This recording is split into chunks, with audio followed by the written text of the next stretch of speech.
I think you're referring to reforms about the lottery program.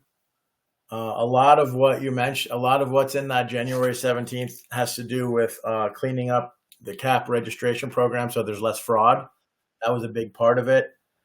Um, there was a little bit about cap exempt employers. As you know, if you're an employer that's not a regular employer, let's say you're like a government institution or sometimes educational entities, sometimes nonprofits, they can get H-1Bs year round, so they're not subject to the cap. There was something about, making that a little bit friendlier.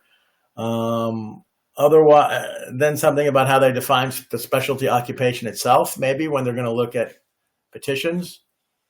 That could make adjudications a little bit easier for H-1B. Right now, I don't see much of a problem in the H-1B field. We file, I can't even tell you how many H-1Bs we do every day. But so we see responses, we see the levels of RFEs. We can get pretty good statistics even internally.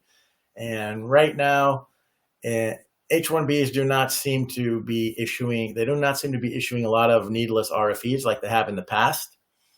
I can remember about maybe I think 5 years ago, we just saw. It comes in waves, so there's got to be some internal directive. We all of a sudden be quiet, and then every other H-1B was getting RFE'd with the same RFE. So no method to the madness. But right now, I think it's pretty good. We file H-1Bs. The wait times are a little bit annoying, but we're not seeing too many RFEs, what we call the boilerplate RFE, where you get a 10-page RFE, and then you can see they haven't even looked at it, and they just print it out and send it to you. In addition, I can see lately that with H-1Bs and some other categories, they're getting a little bit better with their RFEs. I think that's internally they've been instructed to do a little bit more on asking for very specific things.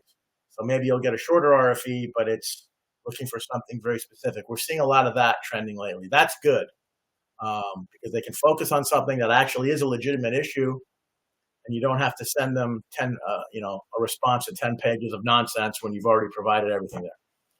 Um, so yeah, I hope that answered the question adequately.